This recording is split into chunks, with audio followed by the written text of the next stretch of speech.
Si c'est avec l'actuel gouvernement que finalement les bases françaises sont définitivement fermées au Sénégal, il est à rappeler que cette décision de souveraineté militaire remonte vers les années 2007-2008 sous la présidence de Maître Abdoulaye Wade. Il avait entamé une renégociation des accords de défense de 1974 avec la France, une renégociation marquée par le départ en 2011 de 900 militaires français du Sénégal. Les forces françaises du Cap-Vert cèdent la place aux éléments français au Sénégal, composé de 350.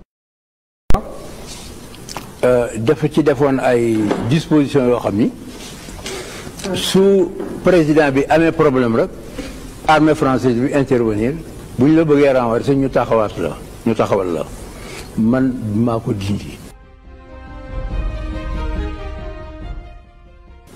ba ma dëkkee ñëw laa ne français man soxluma benn armée ñëw di ma wollu su ma demee ba sama armée amatuñu confiance ci man wala mënatuñu ma protéger tant pis waaw ba ma leen ko waxee premier jour laa ne ko disposition lañu ko dindi ci affaire accord yi. Lors d'une interview accordée à France Télévisions, le président Bassirou Diomaye Diakhar Faye avait déjà annoncé les couleurs. Est-ce qu'en tant que Français, vous envisagez de nous voir dans votre pays avec des chars ou avec des véhicules militaires, des militaires sénégalais avec les tenues sénégalaises, comme ça parce que sur le plan historique, la France a esclavagisé, a colonisé et est restée.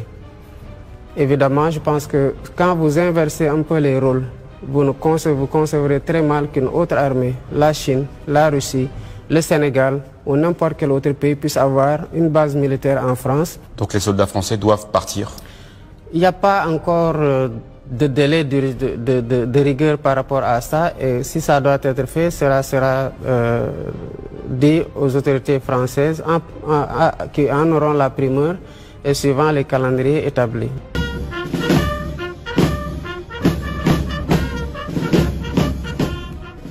Une déclaration traduite en actes. Les dernières installations militaires françaises au Sénégal sont officiellement restituées le jeudi 17 juillet 2025. La cérémonie officielle s'est tenue au camp Djeyi de Ouakam.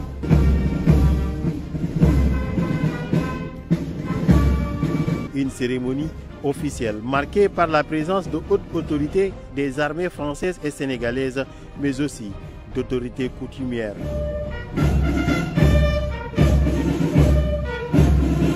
Une journée à la fois symbolique et historique. Le chef d'état-major général des armées, le général de corps d'armée Mbaye Cissé, dit mesurer la responsabilité d'écrire entre les deux nations une nouvelle page éclairée par les orientations des autorités politiques respectives.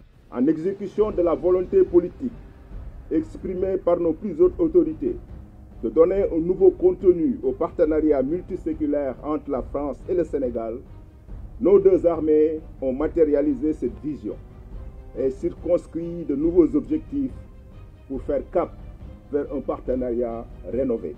Ce format de partenariat s'inscrit dans la nouvelle doctrine sénégalaise de coopération en matière de défense et de sécurité, qui vise avant tout à consolider l'autonomie des forces armées sénégalaises tout en contribuant à la paix dans la sous-région, en Afrique et dans le monde.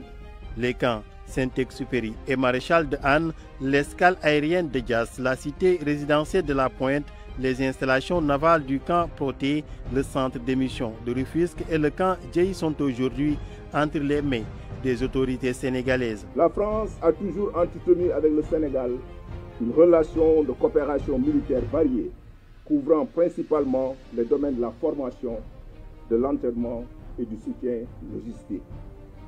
Cette coopération dynamique a contribué à la montée en puissance des armées sénégalaises. Le Sénégal et la France, c'est une coopération militaire qui remonte à plus de 2 siècles. Cette fois-ci, les deux nations semblent aller vers d'autres formes de coopération, mais surtout avec des contenus différents. Aujourd'hui marque une nouvelle étape dans l'évolution du partenariat entre nos deux armées. Il s'inscrit dans la décision des armées françaises de mettre fin aux bases permanentes en Afrique de l'Ouest et en Afrique centrale, au Tchad, en Côte d'Ivoire, au Sénégal ou au Gabon. Elle répond à la volonté des autorités sénégalaises de ne plus avoir de forces permanentes étrangères présentes sur leur territoire. Nous opérons donc un changement structurel de notre présence, Changement qui note rien au sacrifice consenti hier par nos frères d'armes en Afrique pour nos intérêts respectifs, notre sécurité commune et des valeurs partagées, lorsque la France est intervenue à plusieurs reprises à la demande de ses partenaires africains. Les éléments français au Sénégal ont incarné une présence militaire française profondément enracinée dans le tissu social et culturel sénégalais. À Dakar et à Ouakam, leur intégration dépassait le cadre strictement militaire, s'étendant à une participation active et discrète à la vie des communautés locales. À cela s'ajoute également le bonheur qu'auront eu les familles françaises à vivre un moment si particulier dans leur vie, profitant de chaque instant de l'accueil remarquable de la population sénégalaise au bien nommé pays de la Teranga. Cependant, la fermeture des bases militaires françaises au Sénégal n'est pas sans conséquence. Les personnels civils qui travaillaient au niveau de ces bases se sont retrouvés du jour au lendemain au chômage. Quand on a eu en fait la nouvelle du président de la République, Bassirou Diomaye Faye, nous avons eu à faire un rassemblement pour alerter l'opinion nationale et internationale qu'il n'y avait pas que les militaires français qui travaillent au niveau de ces emprises militaires. Donc on était environ plus de 500 à travailler au niveau de ces emprises militaires.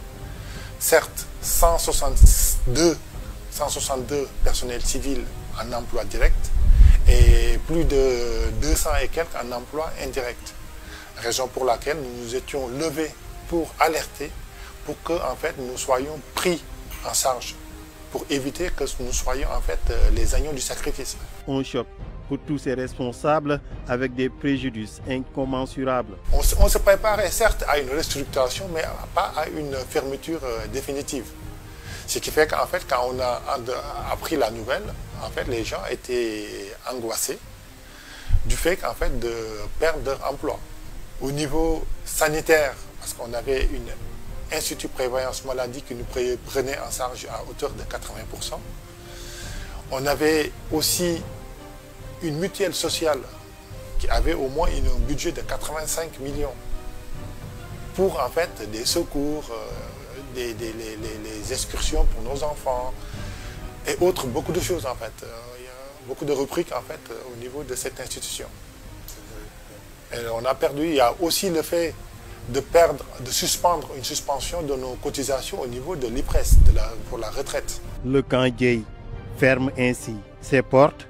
Une remise symbolique de clés marque officiellement la fin de cette cérémonie, mais aussi du départ définitif des éléments français du Sénégal sous le signe du drapeau, symbole d'un nouveau départ.